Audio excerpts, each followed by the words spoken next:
PCs, printers, and pandas. Besides the obvious alliteration, you're wondering what in the world do these three things have in common? Well, for one thing, us. Hello, I'm Frances Edmonds, and I work for Canada's most environmentally responsible IT company, hence the PCs and printers.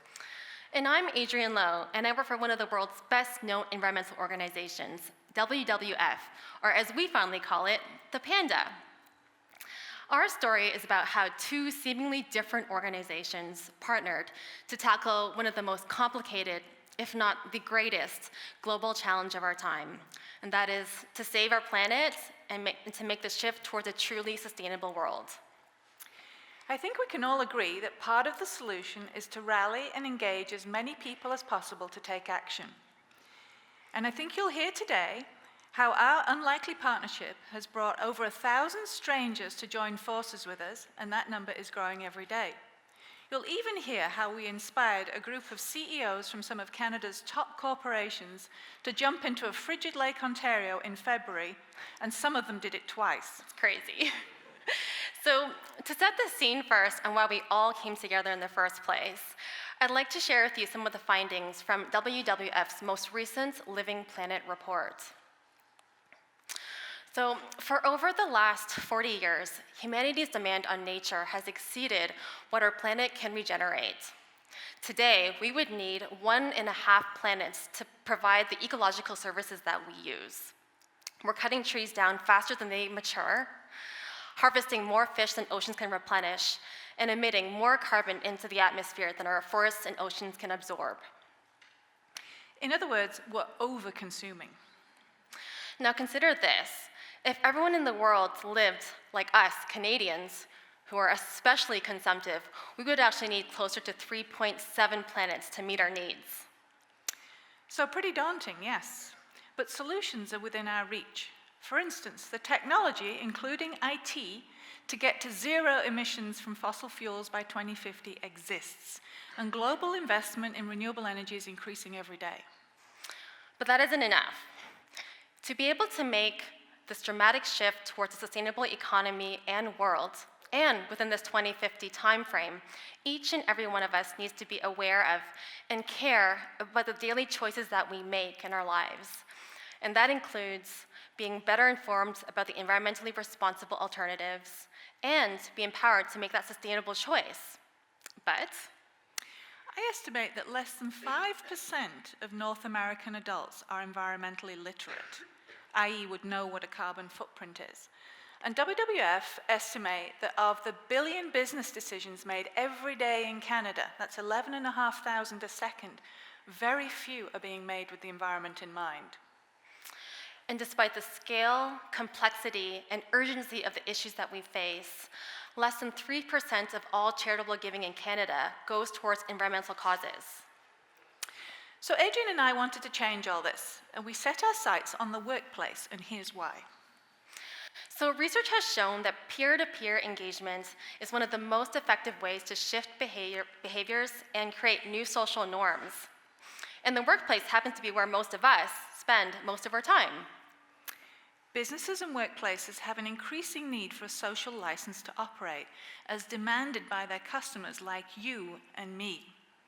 Couple this with the fact that millennials, now officially the largest part of the North American workforce, want to work for companies that share their values, and they're looking for jobs that engage their passion. Mm-hmm. So change is happening, and so we wanted to provide a way for companies and their employees to take action. So through our partnership, we created Living Planet at Work, a free web-enabled system, a one-stop shop designed to give anyone, anywhere, the resources, inspiration, and support to become a sustainability champion in their company. So whether you're a student intern or the CEO of a company, could be the smallest SMB or a large corporation, Living Planet at Work provides the online tools, the how-to tutorials, and mentoring to help any employee bring about real change in the workplace, whether it's reducing their environmental footprint or engaging their colleagues and staff on the issues themselves and how they can also take action, which could include fundraising for the environment. So these champions More often than not, they're not people who work in the corporate social responsibility department like me, but they see opportunity for change. They have the passion and the will to step up, often on a completely voluntary basis. And you know what? They even tell us that it makes their jobs more meaningful and worthwhile. Now, the work of these champions may seem simple and straightforward, but actually that's rarely the case. They often get told no, often. Even if their ideas seem like no-brainers and would almost certainly save the company money and be better for the planet. It could be something like turning out the lights when nobody's around, or eliminating styrofoam cups in favor of reusable mugs in the cafeteria. So it's not that companies don't want to take action. It's just that established systems, processes, and policies are difficult to change and often managed by multiple departments and people. For the champion trying to create change, it's never a straight line. Trying to corral all these people, not to mention senior management, it's often more like an obstacle course. Mm-hmm. So Living Planet at Work provides a place for all of these champions to come together and form a community where we can cheer them on and they can connect with each other. They can exchange ideas, tips, and advice, and together they can help each other navigate this obstacle course, because sometimes there's nothing more motivating or comforting than knowing that you're not alone. So our successful partnership has in turn created other new and positive partnerships. Since we launched this program just over 4 years ago, more than 1,100 champions from across Canada and around the world have joined us. Mm-hmm. And they're leading the way one initiative at a time. They're helping to make their offices more energy efficient.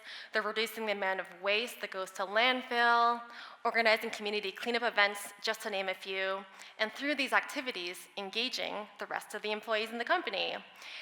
They've even helped to raise $750,000 and counting to help fund critical conservation work. And with each successful initiative, our champions gain new credibility, support, and confidence.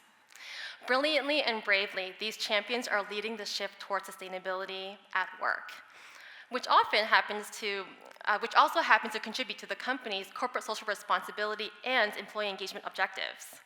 So these champions are truly achieving the ultimate win-win for the good of business and for the good of the planet.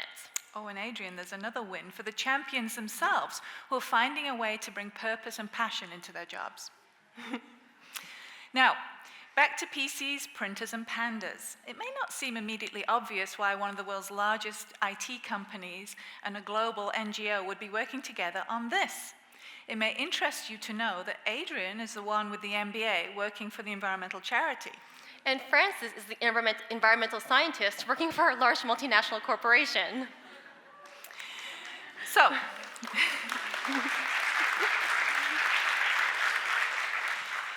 it all started with a shared vision.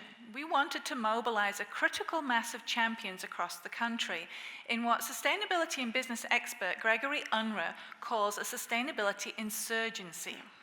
And we knew that we couldn't do it on our own. Joining forces allowed us to leverage the best of both worlds, a corporate for-profit and a non-profit charity, bringing together each of our strengths and what we each do best.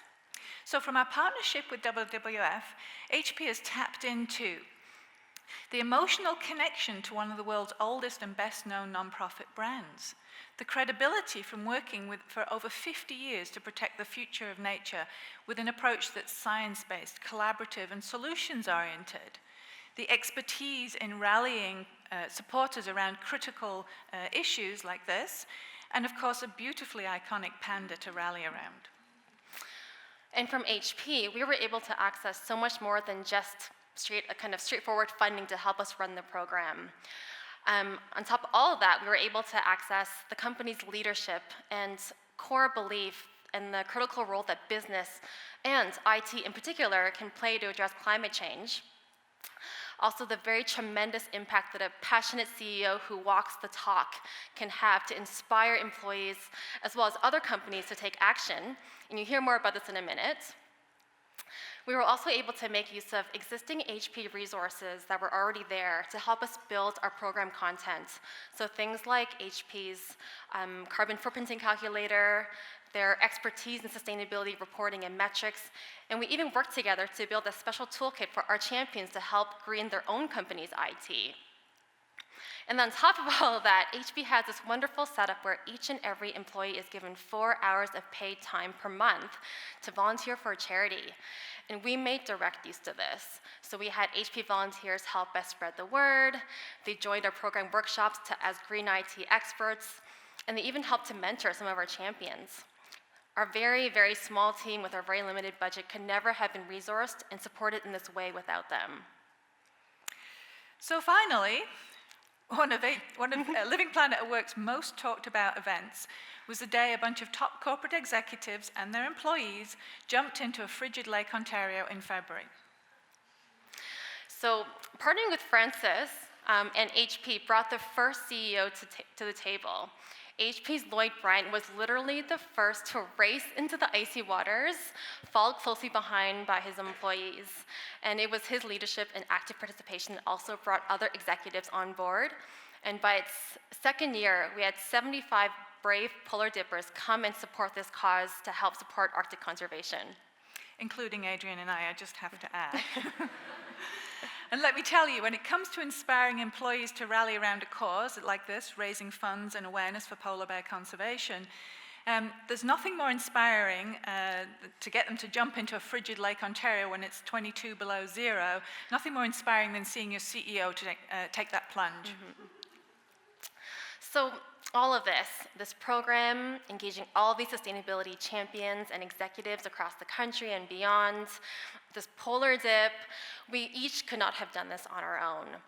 I mean, we could try, but it would take a whole lot longer and require so much more resource that we both would never have. And we probably wouldn't even achieve these results either.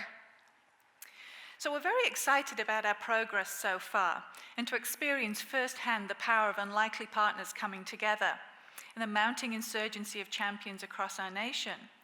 But we're also excited, maybe even more, about the unexpected journey of self-discovery that we've been on while we've been working together for 4 years. And when we first got together, sounds a little like dating, huh? I don't think we would have expected that the program would have grown and evolved to what it is today. So we believe that what makes us work so well together is because our partnership is much like some of the most fulfilling and deepest relationships in life. We have a shared long-term vision for the future, but that also respects our individual needs and interests. We have a real and deep trust. We have each other's backs. And we're in it for the long haul. Through thick and thin, for better, for worse. In good times and in bad. What's more, unlike traditional business partnerships that are governed by formal legal contracts with pages and pages of fine print designed to protect each other from the other, we operate with a more general agreement that allows us to operate in a test and learn mode and to grow and to find new ways to innovate. It's sometimes quite unpredictable, and sometimes things will turn out as we plan or expect, and other times there'll be twists and turns along the way that will surprise us, and often quite pleasantly. And that's why it's important that we don't have an agreement end date. This flexibility also lets us react to our champions' needs. A really important part of our program is that our champions are empowered to co-create with us. So they'll tell us what's working and what's not, and then we take that feedback to update the program to make it better and more effective and more useful for them to lead change. It's more fun, too. Keeps us on our toes. We're always operating in a test and learn mode and always finding new ways to grow. And that includes exploring those crazy ideas and setting those boldest of goals, taking leaps of faith that others might tell us are too ambitious or unrealistic, but is exactly what's needed to tackle an enormous issue like the environment. Through this work, I've actually discovered that one of my favorite things to do is to scheming. And I really believe that through this kind of work, you can set your mind to do almost anything you want to. It's literally a license to dream for global domination. And when I was studying business, I never would have expected to find myself working for an environmental charity. And yet, working with Frances and partnering with HP and all the companies and champions in our program has given me more exposure and more hands-on experience with leadership, strategy, innovation than I could ever imagine. So ours is a collaboration far greater than just Adrienne and I or HP and WWF. It's a collaboration with champions across the world and who have joined the insurgency journey. So what are our takeaways? There's real power in partnerships. And these partnerships take time. Trust like this takes years to build with each other and with our champions. Together, we're learning as we go. No one has tried this before. We don't hold the brain trust on this. What we are doing is social engineering and problem solving as we go, co-creating knowledge and discovering what it takes to lead that insurgency at work for the good of business and for the good of the planet. And we believe that it's this chemistry and compatibility between us, not just at the organizational level, but also, more importantly, between the two of us as individuals. It's like a secret sauce to enhanced partnerships. And to kind of add to the superhero theme from earlier today, we really believe it's close to a superpower because it means that you can achieve more than you think possible. And it's the kind of superpower we really need today to inspire change. We also believe that as more and more unlikely collaborations like ours increase, especially between corporates and nonprofits, the lines between the two sectors will blur. There will be no more kind of bad guy corporates or helpless charities, but instead there's going to be more and more companies and jobs with embedded social purpose and impact that will change what it means to be a business and what it means to be an employee. So by collaborating in new and unexpected ways, we can band together, dream big, and find meaning in our work at the same time, and while solving the world's most complex problems together. So no longer will we fall into this trap where we feel like we're alone and we think, what's the point? How can I, one person, even make a difference? Because when it comes to these daunting and complicated challenges like the environment, the only way forward is to work together. We don't have the time or resources to do it alone. So we invite you, join us, become a champion for change, for the environment or another cause that's near and dear to your heart. The world and future generations need it. So in closing, we humans rely on the planet Earth. Without it, we can't survive, we can't thrive. What we need to recognize is that Earth needs us too. This fragile relationship between us and the planet really is the most important collaboration of all. Thank you.